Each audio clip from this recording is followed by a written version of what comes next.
It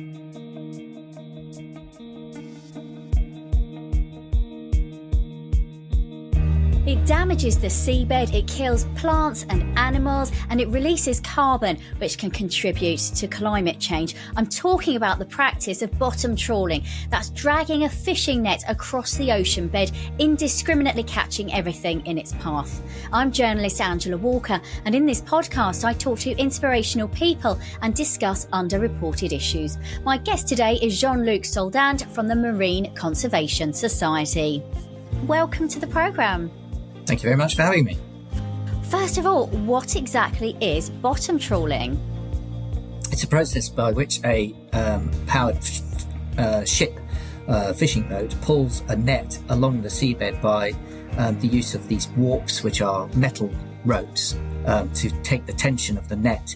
The net is held open by either otter boards, which are these big wooden or metal boards that hold the net open at the mouth of the net, and it drags along the seabed, catching the fish. And what's the scale of these things? I'd like to work out, how big are they? Oh, they can be tens and even up to 100 plus meters wide, about 10 up to 10 meters in height. The length of the warps going out to the nets can be hundreds of meters in length. And then there are other forms of other seabed disturbing types of line that are dragged along the seabed to a static net called Danish or Scottish seining, and that can be up to 4 kilometers length of rope that is just used to disturb the seabed and move the fish into the net. So it's an industrial scale of fishing. They are absolutely huge. It's almost hard to comprehend just how big these nets are. And when I first started reading about it, I was quite shocked. So it almost stands to reason that they are causing a lot of damage. But just talk us through what is happening when these things are dragging across the ocean floor. So first of all, it crushes marine life.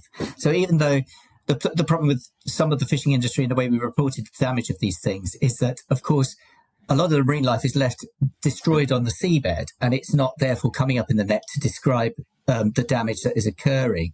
And it creates a lot of sedimentation. So the sediments that are stirred up on the seabed bottom can be from sediments that are buried down to 10 or even 20 centimeters into the seabed. And those are locked carbon stores. So that occurs. And also some of the chains that are required to weight down the net actually on the seabed, dragging along the bottom, in turn cause damage. And the worst of all is perhaps scallop dredging, which is what it is. There are these 6-inch teeth that are designed to, with spring-loaded dredgers, to bounce in and out of the seabed to stir up the scallops, to then rise up to about a foot into the water column and then be caught in a chainmail bag behind them. So it is industrial ploughing of the sea to a certain degree. And the damage that's occurring, how bad is it? I mean, how long does it take to recover? What's the sort of scale of the damage itself? Well, the sad thing is over the course of industrialization of this type of technique it's been going on for about 150 years. 150 years means we've pretty much dragged every single bit of the seabed off the UK and off Europe in our continental shelf. That means in waters less than 200 meters deep, because those are feasibly and economically and industrially accessible to these sorts of fishing. And that's where the most fish are. So the damage has happened in our fathers and our grandfathers and our great-grandfathers' time. And now what we're seeing in the marine environment is probably a small fraction of the biodiversity and the remnant productivity of the ocean's wealth. A paper came out in 2010, which is quite a long time ago, describing the fact that we probably lost about 95% of our fish in the North Sea from this mechanized form of fishing. So the damage is done in our forefathers' time. Therefore, how do we attribute blame? It's really difficult. If society does something in a particular way, like burning fossil fuels, and doesn't consider the impact of it from 150 years ago, who do we blame? Maybe we should change our narrative of this, saying, let's just sort the issue out rather than look at individuals to blame. So the way we've done it in society up to now is to try and create these vast protected areas that should eliminate this sort of activity, or try and reduce the impact of the heaviness of this equipment and the intrusiveness of it, and to make it more selective to catch the fish we really want to catch. Those are what's happened probably in the last 10 to 30 years to more or less effective means. So you're talking about a reduction, a loss of 95% of the fish in the North Sea over the last 150 years. So are you saying that really the lack of fish has sort of become normalised? We're used to the fact that there's a lot less in there. Are we just sort of accepting that that's how it is now? That's a really good point. What we are facing as every generation is born and grows up is something called the shifted baseline of perception.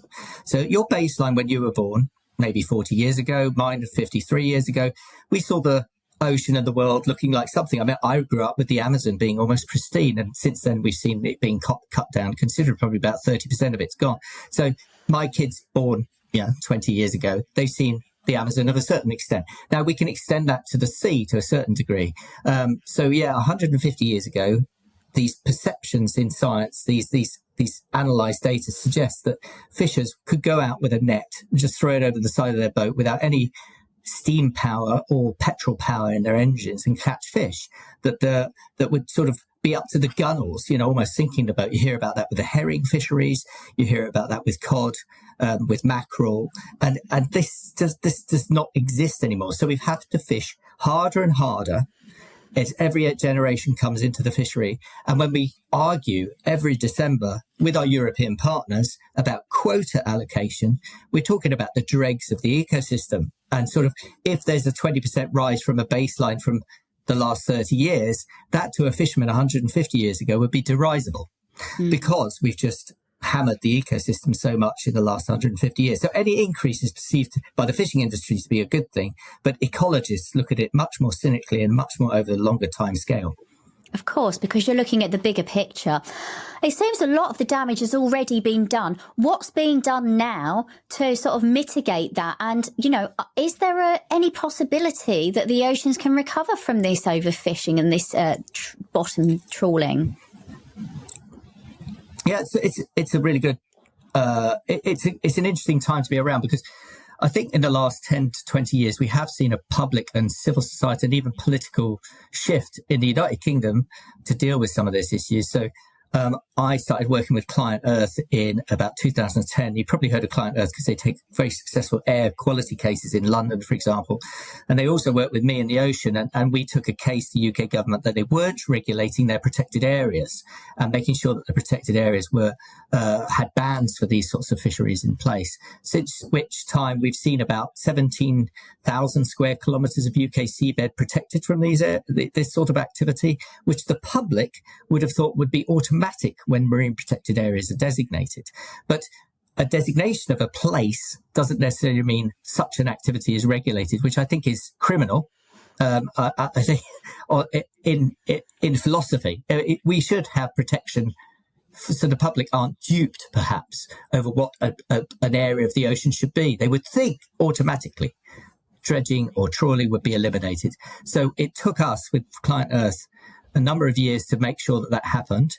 And then the government started to make changes. And then ironically, since Brexit, which I don't think has been particularly good for society, one of the things that has been good for the UK is we've been able to control our fishing in our offshore marine protected areas. And that's been a vast change in approach since that time. And also outside of protected areas, there are mechanisms to make fishing gear lighter, as I alluded to earlier. So reducing that amount of metal, the weight of nets, and make sure that they rise above the seabed. There are even some research that's taken place in Dutch fisheries to electrocute fish into nets rather than drag them using weighted gear. But that also has secondary effects on other animals in the marine environment, you can imagine. So it is still a very, very coarse way of catching our food. We must think of it as indiscriminate because it just has the ways of catching everything, and then things end up dead on the deck. It's very, very difficult to see the survivability. So protected areas have had one course of progress, and then there is this technological solution to make the gears lighter. So what happens? So tell me a bit about the process. They drag the net across the seabed, and then they bring the catch up onto the boat, I guess. And but it is indiscriminate. So what happens to all the stuff that's been caught in the net? What would be in that net? Well, there'll be an element of the seabed that comes up depending on the mesh size. So that's the size of the squares in the net. Obviously, the smaller the size of that mesh, the more animals of a smaller size can be picked up, be they fish or be they invertebrates, so animals without backbones, perhaps similar animals that generally are stuck to the seabed, which are kind of like the trees and the bushes on the seabed. Now those trees and bushes are really important and allow the habitat for other organisms to live, much like our own forests. So by degrading them and denuding them, you actually reduce the biodiversity and the functional importance of the seabed for it to maintain life and hold carbon and to strip the ocean of nutrients, which we need to do. But also the fish that come up and the invertebrates that come up, like sponges, corals, small fish, shellfish, and you also get a lot of shrimp and other bycatch like that. That's sorted on deck into desirable species and non-desirable species. And those that can't be sold are simply heaved over the side. Dead. Yes, and there are some fisheries that are much worse than others. So we have a fishery for something called nephrops, which is our scampi, and the bycatch of that is something. It is very, very bad. I mean, it's more than the weight of the scampi that's caught on the deck. So, there are alternatives, and for example, there are in Scotland constant arguments between the pot fishers, which are benign fishers, which target scampi by putting just a pot on the seabed with some bait in it, and the scampi, the langoustine or the prawns, move to the pots and then they're just hauled up after a couple of days. Now those guys are fighting really against the trawlers that just hoover them up and kill everything else. And we would like to see, and the Scottish Government has been really bad about this, much more restricted zonation to protect that much more benign way of fishing for scampi than the harmful work practice of trawling for it. So there are some authorities that have been better and some authorities have not been so good. And I think the Scottish Government's been pretty poor at dealing with that issue. For decades, it's been a problem. Is there any way of telling when we buy fish how it's been caught? I mean, I had scampi this week and I feel terrible because I've got no idea how that was caught. We know if we're having free range chicken, how can we tell if the fish that we're eating has been caught in an environmentally friendly way? Well, the Marine Conservation Society does do a good fish guide, and you can find out the capture methods of the stocks that you can see in the supermarket. So everyone should download the app onto their phone from the Marine Conservation Society, and they can see what's being caught, how it's being caught, when they actually buy it in the marketplace. It is more difficult in supermarkets, perhaps in restaurants. In restaurants, they tend to be proud when they actually have dive caught scallops or pot caught langoustine or scampi. But most of the scampi you'll get from an average place will be not only caught by trawl, but then it will be shipped off to China to be processed and then shipped back in a frozen form for us to eat. So we've also got to think of air miles in the way we industrialize our seafood production, which is nowadays really not suitable for how we need to manage the planet. Gosh, that's another thing I can't eat now. Yeah, afraid so. But it's better to be informed, and I shall look into that app because that sounds really interesting. So you've talked about marine protected areas. Are they working? Just talk me through it a bit, because you said we've got these marine protected areas, but it doesn't necessarily mean that trawlers aren't operating in them. That's so confusing. So marine protected areas are set up via different laws, as you can imagine. People get together in rooms and discuss where would be a good place for them, where not. Does it protect a certain amount of biodiversity? Does it protect things like good carbon storage habitats like seagrass beds and merle beds? These are amazing plants that lock down generations worth of carbon in the soils and the seabed sediments.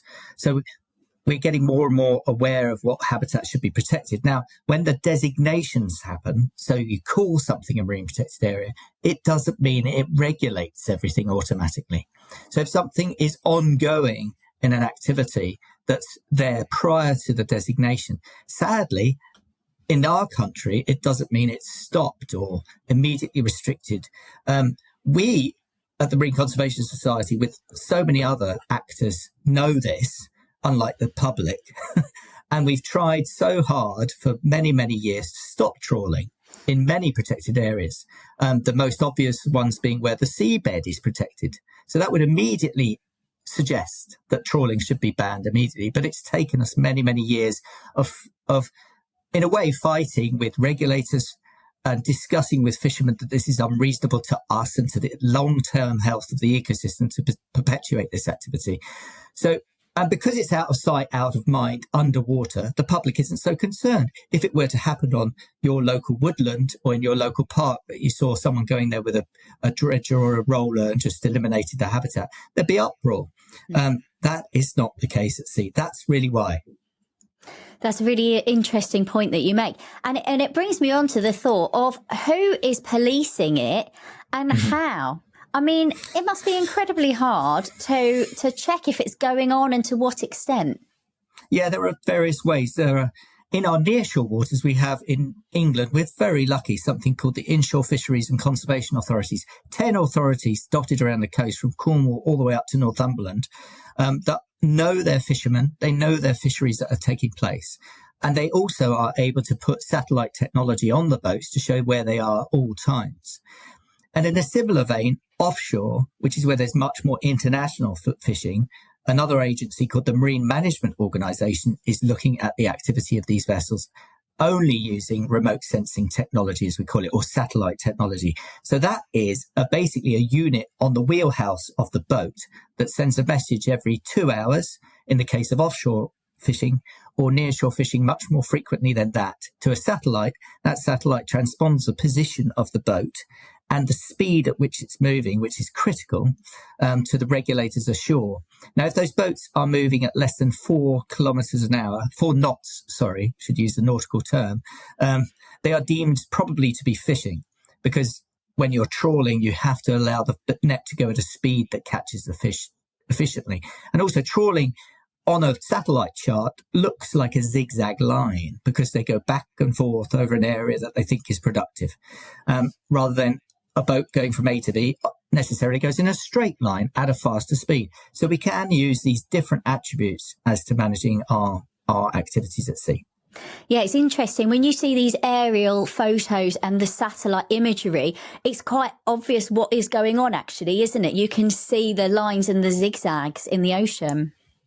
Indeed, it's and something that the civil society communities, these NGOs that we are, these charities like the Marine Conservation Society, we can use a really wonderful resource called Global Fishing Watch, which is set up in the United States to allow not only NGOs like ourselves, but also governments. The government of Indonesia uses this great web resource to map fishing activity and see it in real time.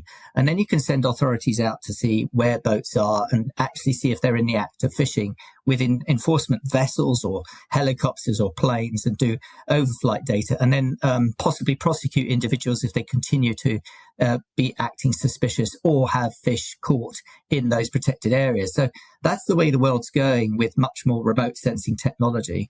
But it's the information from that Global Fishing Watch resource is not prosecutable in court. It can be circumstantial evidence around something that has to be set up by government just for fisheries surveillance, because that's a safety device that is actually pinging that data. So there's this tension still between civil society saying we know they're fishing and authorities saying, well, we have to use our official remote sensing devices to track them. So it's sort of like the problems do go on and persist, but nevertheless, we have got a way of policing our policemen, if you like. Well, at least we can see what's going on, and maybe in future that will make it easier to clamp down on. You've been working in this field for many years. Tell us a bit about what changes you've seen. Well, we've seen changes, most importantly, like I said earlier about this out of sight, out of mind. I think we really started to see the wonders of the sea. You are interested in it yourself. You just described your concerns about microplastics and the sewage overflow problems. I think society is starting to be concerned about the sea. It is, after all, 70% of our planet, and it has absorbed 90% of our carbon that we've pushed out into the atmosphere through carbon dioxide emissions. So people are really understanding if we don't deal with this issue, we will really, really suffer as a species. So I think we've seen that change, and that pressures politicians, which in turn pressures regulators to pressure the users of the sea to actually do the right thing. So definitely in about the 15 to 20 years I've been working in this work, I started making sure that these sorts of most damaging fishing activities, scallop dredging, weren't happening in our coastal waters with others. We saw sites closed in Cornwall. We saw sites closed in Plymouth. And then we started to work on a systemic basis by which we wanted to ensure that all regulators in the UK protected all the marine protected areas that were vulnerable to all these types of bottom trawling. And that started to happen in about 2012 to 2016.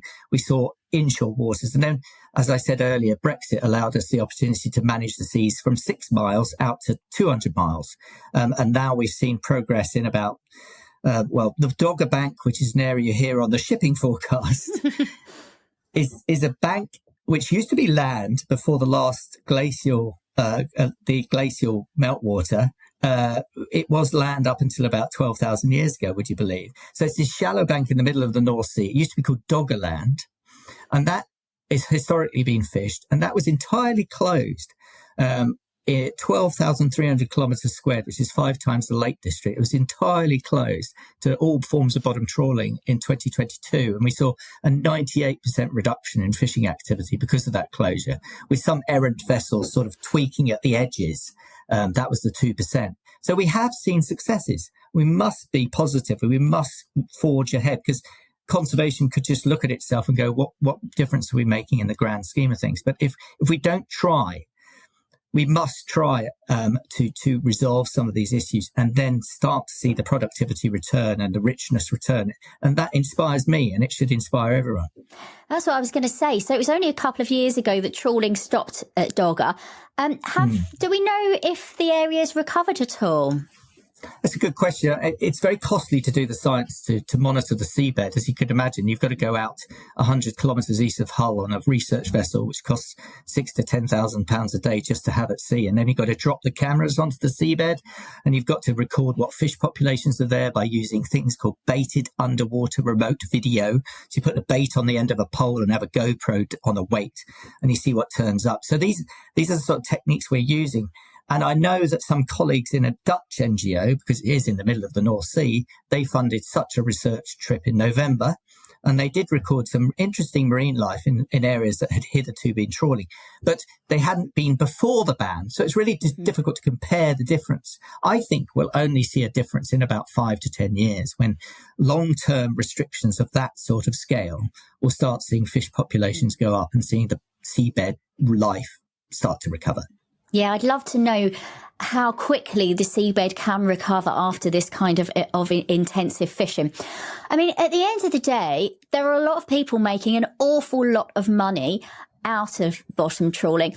I know that you're pleased with the progress that we've seen, and we're hoping to see more progress. How confident are you that, that we'll see an end to bottom trawling eventually? Is that your goal? Is that your goal? It would be a goal that's a reasonable thing to suggest, as the evidence comes in of its secondary effects to the planet, the way the ocean functions, that carbon is definitely affected by it, be it the stuff in the seabed in sediments or living organisms that also hold and lock down carbon. Everyone forgets that in the debate. They're always obsessed with what's in the sand and mud rather than the living organisms. So yes, we probably should, as a civilized society that looks at science and goes, well, if we started again, we wouldn't catch fish this way.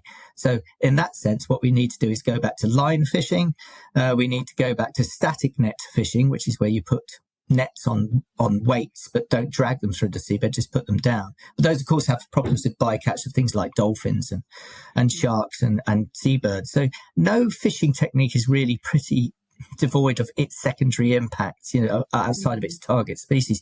And that's the difficulty of it. With farming, of course, we can seed the ground and say we're going to have cabbages, we're going to have parsnips or whatever on this plot of land, and we know we're having this footprint impact. But the fishing industry would also say, look, 90 or 70% of potential arable use land on land is ploughed every year and is effectively a monoculture. So is there really a massive difference to what we're doing at sea and on land? Possibly not, but we need to protect the protected bits better. And we do probably see, I would like to see in my lifetime, or what's left of it, a further reduction in the pressure from this fishing gear. But a complete ban globally or in Europe is unlikely, I just have to say, politically and economically at the moment. Yeah, talking economically, of course, if it's harder to catch fish because, we're not using this intensive bottom trawling system, then surely that will push the price up for consumers. And ultimately, people don't want to pay more for their food, do they? Yeah, that's known, and a lot of the fishing industry is subsidised. Did you know that the fuel that the trawlers are using is subsidised by us? So we're paying the tax for the fuel. So where we're paying, I don't know what we pay in tax at the pumps, maybe 20, 30, 40%.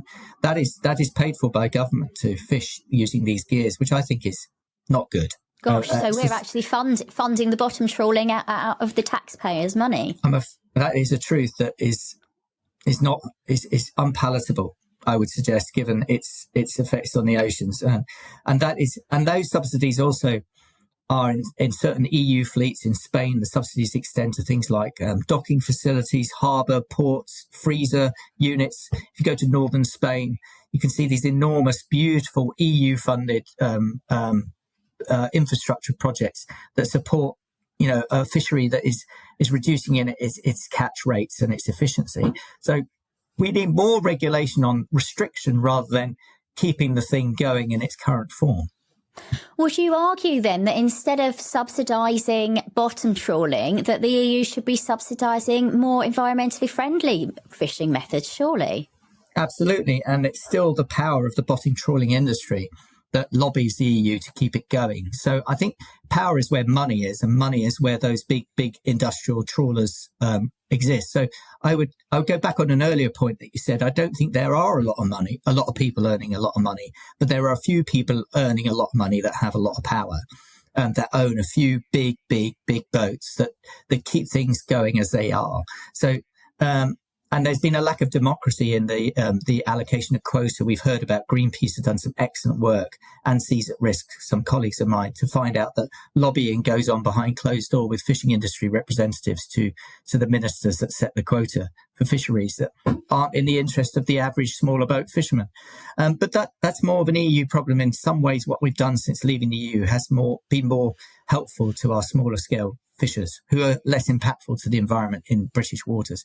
And also, I don't know if you know, but there's been a general restriction on sand eel fishing, which was then generally prosecuted by the Danes in UK waters as an announcement last month. There is a Danish industry for turning sand eels, these tiny anchovy-sized fish, very oily, very important for seabirds, porpoises, sharks, fish like cod, herring, mackerel. They're basically turning them into dried pellets to feed salmon farming. Now, you were turning basically part of the ocean's ecosystem into a food for another part of a false ecosystem, if you like, because clearly aquaculture of salmon isn't a natural process. And also the ratios of conversion from how much pellets you have to give a salmon to growing a salmon is about 2 to 1. So you have 2 times the amount of fish to feed one fish that you want to eat eventually. So it's clearly not a very good industry for the ecosystem. And of course, you might know our seabeds are in massive decline, our seabirds. So this decision was extraordinarily powerful. The Danes do not like it. They're still complaining that this wasn't part of our trade agreement with the EU when we left in 2021 officially. So I think that's an extraordinarily positive step the UK government have done on an ecosystem-wide scale, not just the protected areas. This is the entire seas of the UK, which is hundreds of thousands of square kilometres that have been protected from this sort of fishing. So we are starting to learn and seeing some expansive measures. So there are some positives to take from it. So what would you like to see next? I'd like to see the final set of marine protected areas closed off of offshore English waters. That's probably about 10,000 square kilometres. Those are going through consultation this year. Their target is to get them done by the end of this year. I'd like to then see the Scottish protected areas closed, which have been much more politically difficult because the Scottish fishing industry is more powerful than the English one, because they actually have more sea and more investment per capita in that fleet. And again, it's big boats. One of the most exciting things is we've learned from the work we've done legally in the UK, and we're replicating that with a project we're doing with our European non-governmental organisation partners in a number of countries. So they're hopefully going to start seeing their waters closed in their protected areas, at least, to some of these gears, these trawling gears, in the next 2 to 3 years. So I'm pretty hopeful. Thank you so much for talking to me today. It's fascinating. I've learned so much. How can people find out more if they're interested? Well, they can follow our website, they can follow me on Facebook, and they can definitely sort of just put bottom trawling into their search engines to see how things are moving. The very famous clothing company Patagonia has got a campaign to ban bottom trawling. So there are various ways they can get engaged and learn about the subject. And it is a global issue. It's not just the UK. And there are lots of things online that people can do. There are lots of petitions. There are lots of campaigns. Thank you so much for joining me. It's a pleasure. I'm journalist Angela Walker, and today I've been in conversation with Jean-Luc Solandt from the Marine Conservation Society. I hope you've enjoyed the programme. Please don't forget to subscribe, rate, review and share it with your friends. And you can check out my other work on my YouTube channel and my website, angelawalkerreports.com. Till next time, goodbye.